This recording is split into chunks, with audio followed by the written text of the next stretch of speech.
새 시대가 이제 열렸어요. 예수님께서 이 땅에 오셔서 이제 새 시대. 어떻게 보면 당시에 이 유대교라고 하는 낡은 이 종교, 그 속에는 쉼도 없었고 은혜도 없었고 오직 규례와 전통으로 인간을, 사람을 지치게 만들고 옴짝달싹 못하게 만드는 이런 것들이었죠. 율법은 하나님께서 우리가 좋은 것으로 주셨을 때 그 율법을 지켜야만 되는, 그리고 지키라고 하는 이런 부분들 속에서 율법이 주는 그 기쁨, 또 감사, 은혜는 다 잊어버리게 되고 그저 하나의 종교로 타락해 버렸죠. 그래서 예수님께서는 이 땅에 새로운 시대를 열어요. 그래서 은혜를 누리고 안식을 즐기는 이러한 새 시대를 우리 가운데 허락하시죠. 그래서 이 복음은 우리 가운데 놀라운 선물이고요. 어떻게 보면 수고하고 무거운 짐진 자들아, 이 수고하고 무거운 짐이라고 하는 것은 이 종교의 굴레의 짐이에요. 누가복음 5장 27절에서 39절까지 말씀입니다. 그 후에 예수께서 나가사 레위라 하는 세리가 세관에 앉아 있는 것을 보시고 나를 따르라 하시니, 우리는 사람을 만나고 또 사귈 때 이 사람을 사귐으로 인해서 내가 어떤 유익이 있는지, 그리고 다른 사람이 나를 볼 때 어떤 도움이 되는지, 좋은 이미지를 갖게 되는지 나쁜 이미지를 갖게 되는지, 이런 부분을 함께 살피죠. 그런데 여기서 보면 세리를 부르십니다. 나를 따르라. 근데 당시에 이 세리라는 이 직업이라고 하는 것은 어떻게 보면 당시에 로마 압제 속에서 있었고, 그리고 세리들은 그 로마 제국의 하수인 역할을 하고 있었기 때문에, 그리고 때로는 자신들의 배를 부르게 하기 위해서 백성들을 속이고, 그리고 이 더 많은 세금을 과도하게 거두었던 이런 자들입니다. 그래서 백성들의 원성이 많았고, 때로는 실제로 이 부당한 부를 축적했던 그런 자들이었기 때문에 평이 좋지 않았어요.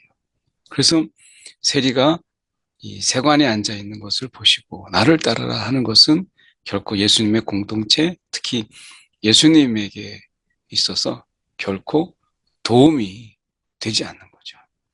그런 상황인데 그를 부르십니다. 아마 예수 공동체에서 이 사람이 들어오면 우리가 다 이미지가 나빠집니다, 이렇게 말할 수도 있는 바로 그런 사람이에요. 그가 모든 것을 버리고 일어나 따르니라. 더 놀라운 것은 남들이 어떻게 생각하면 욕하면서 부러워하는 직업이 세리인데 당시에, 근데 그가 이 모든 것을 버리고 일어나 따르니라. 그래서 예수님의 그 부르심 앞에 자신이 가진 모든 것을 버리고 그를 따릅니다. 예수가 그를 불렀을 때 모든 것을 버리고 그의 직업, 그리고 하던 일들을 다 버려두고 주님을 따랐다. 주님의 제자로 그가 살았다라고 하는 것입니다. 오늘 우리가 이 제자도라고 하는 것에서 중요한 부분은 우리가 가지고 있는 것을 얼마나 버릴 수 있느냐. 주님을 온전히 따르기 위해서 내가 가지고 있는 것을 얼마나 버릴 수 있느냐. 그 얼마나라고 하는 부분 속에서 오늘 성경은 이야기하죠. 모든 것을 버리고, 모든 것을 버리고, 자신의 야망, 자신의 부, 그리고 자신이 누려야 될 그 모든 것들을 다 버려두고 따랐다. 순간적인 어떤 충동, 그렇지만 그것을 계속 따라가면서 생기는 어려움들을 견디고 이겨야 될 그런 따름이죠. 그런 따름. 우리가 순간적으로는 주님을 따르겠습니다 했지만 매일 일어나는 그런 어려움과 반복되는 어떤 고통, 그리고 힘든 이런 과정들을 견뎌내는 것. 이것이 참 쉽지 않아요. 그런데 모든 것을 버리지 않고서는 이게 어렵다. 라고 하는 것이죠. 결국 버린 것이 적을수록 따라가는 게 어렵다. 주님을 따르기 위해서는 모든 것을 버려도 쉽지 않은데, 우리가 버린 것이 없을 때는 주님을 따라가기가 더 어려워진다. 라고 하는 것을 보게 되죠.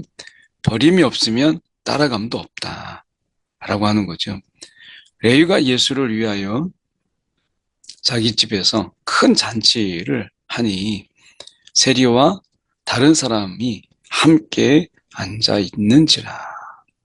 그 레위가 이제 예수를 만난 이 기쁨, 이 감격으로 그가 이제 마지막으로 자기 집에서 큰 잔치를 해요. 내가 예수 만난 이 기쁨, 내가 예수의 제자가 되는 이 감격, 이것을 함께 나누고 다른 사람들도 함께 불렀죠. 바리새인들과 그들의 서기관들이 그 제자들을 비방하여 이르되 너희가 어찌하여 세리와 죄인과 함께 먹고 마시느냐.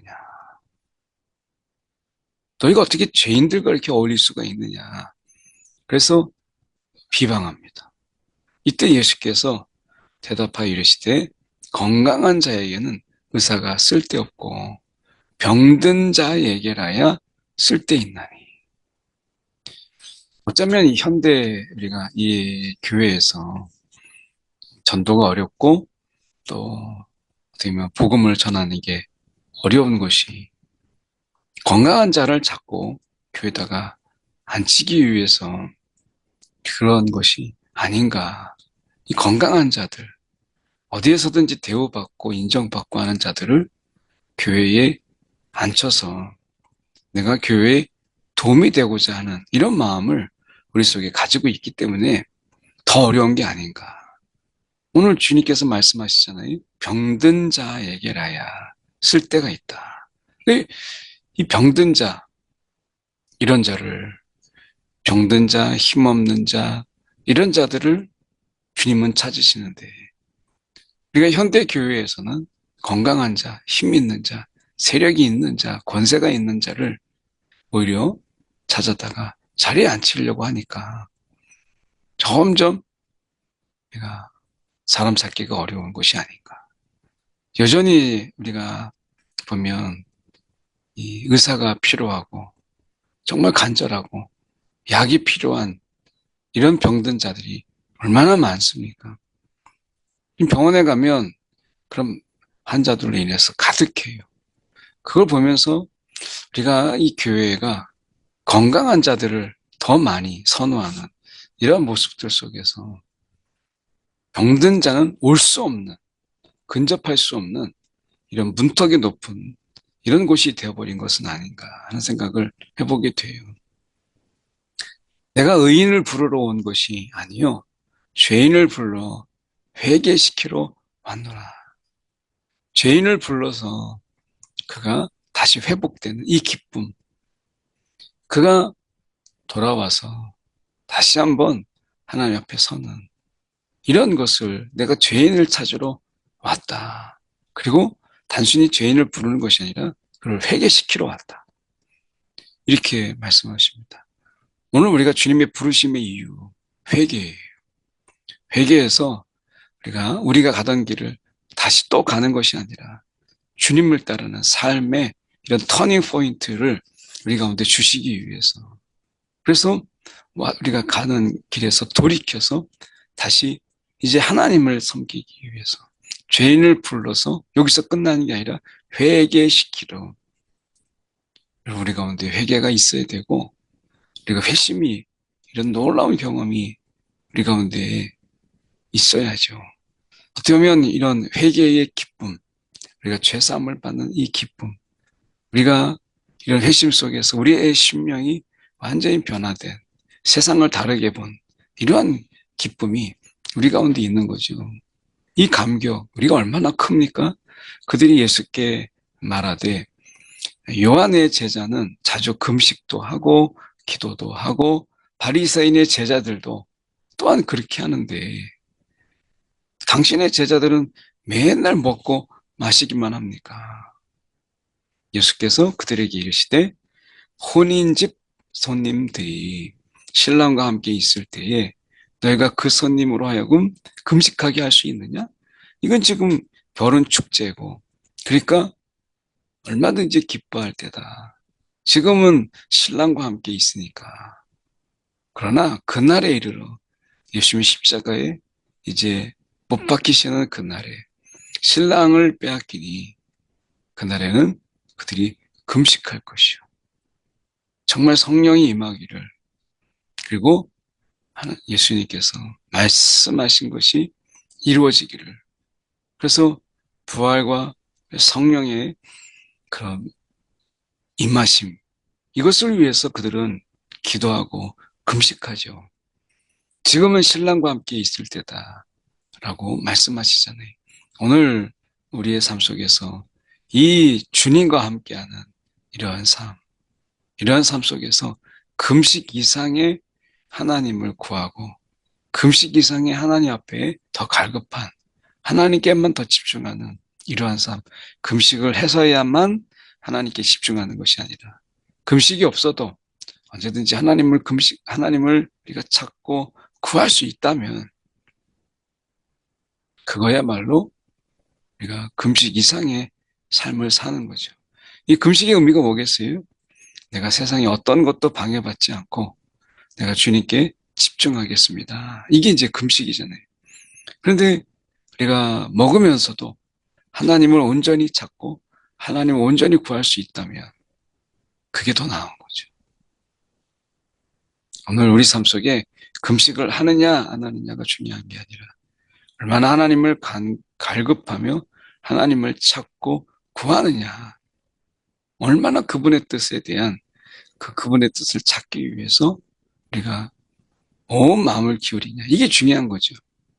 36절 또 비유하여 이르시되 새 옷에서 한 조각을 찢어 낡은 옷에 붙이는 자가 없나니 만일 그렇게 하면 새 옷을 찢을 것이요 또 새 옷에서 찢은 조각이 낡은 것에 어울리지 아니하리라.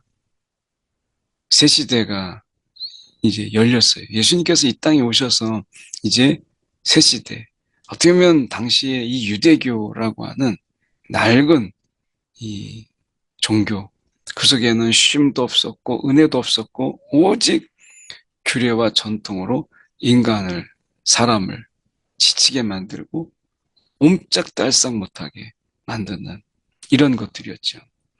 율법은 하나님께서 우리가 좋은 것으로 주셨을 때 그 율법을 지켜야만 되는, 그리고 지키라고 하는 이런 부분들 속에서 율법이 주는 그 기쁨, 또 감사, 은혜는 다 잊어버리게 되고 그저 하나의 종교로 타락해 버렸죠.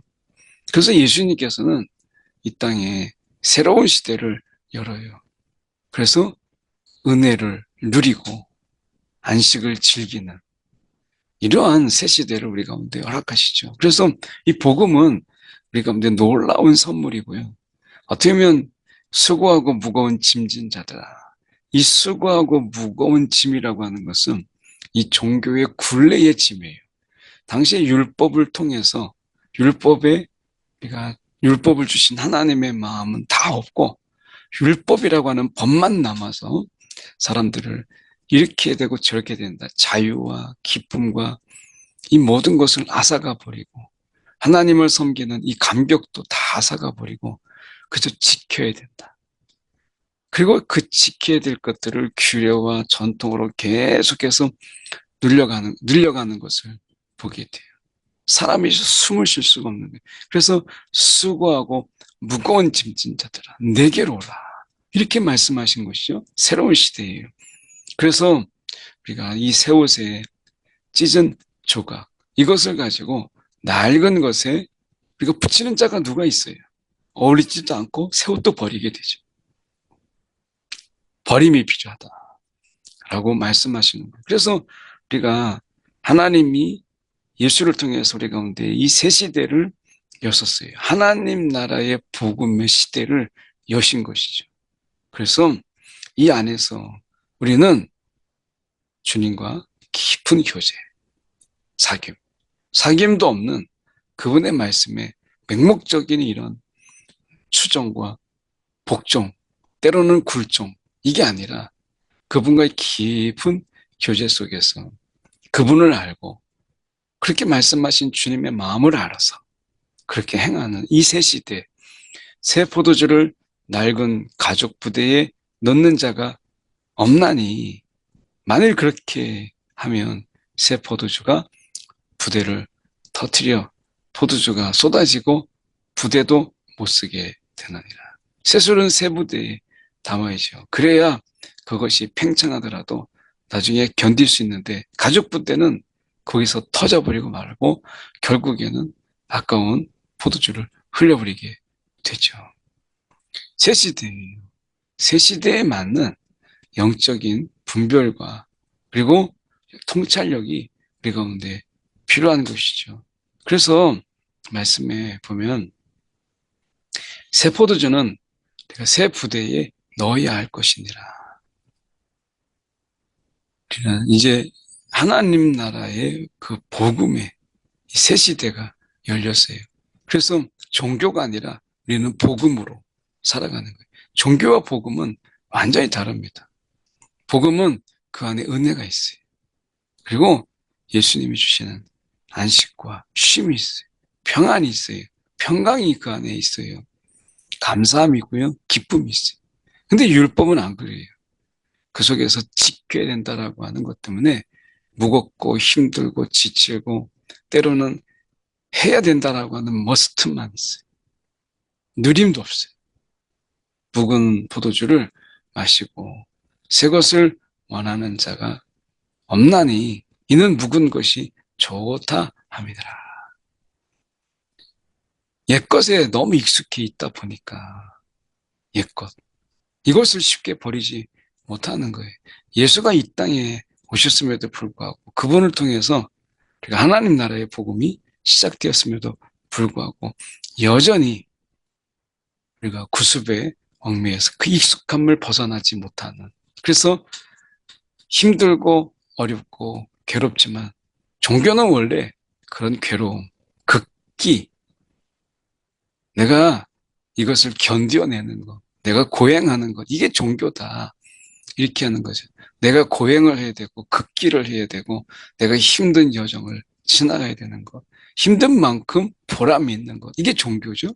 그런데 오늘 우리가 예수님께서 이 땅에 오셔서 주신 하나님 나라의 복음은 주님이 주시는 것을 누리는 거예요. 기뻐하는 거예요. 감사하는 거예요. 그리고 그것으로 인해서 우리의 삶이 복되게 하는 거예요. 이게 복음. 이 복음을 통해서 우리를 복되게 하신 이것을 마음껏 누리고, 다만 이것을 통해서 하나님과 예수님과 깊은 사귐이 있는, 성령 안에서 깊은 교제가 있는 이것을 원하시는 거죠. 오늘 하나님 나라의 복음을 우리 가운데 주셔서 하나님이 원하시는 것, 은혜도 주시고 안식도 주시고 우리 가운데 평강도 주시는데, 이 모든 것이 우리에게 주님과의 깊은 교제, 사귐이 없었잖아요. 종교에서 어떻게 사귀어요, 그분과. 두려운 존재인데. 근데 지금 이 복음에서 깊은 사귐을 우리 가운데 원하시는 거예요. 사귐이 있는 삶, 이거죠. 이것이 창조의 목적이잖아요. 이 시간에 함께 기도하겠습니다. 사랑이 많으신 하나님 아버지, 오늘도 복음 안에서 새로운 시대를 우리가 살아가게 하시고 주님이 주시는 것을 누리고 그 은혜를 누리며 즐기는 우리의 삶이 되게 하시고, 여기에서 머물지 아니하고 주님과 깊은 사귐이 있는 매일의 우리의 삶이 되도록 인도하여 주옵소서. 주님과의 그 만남을 기뻐하는, 주님과의 깊은 교제와 사귐을 우리가 누리며 행복해하는 우리의 삶이 되게 하여 주시옵소서. 살아계신 예수 그리스도를 받들어 기도드리옵나이다. 아멘.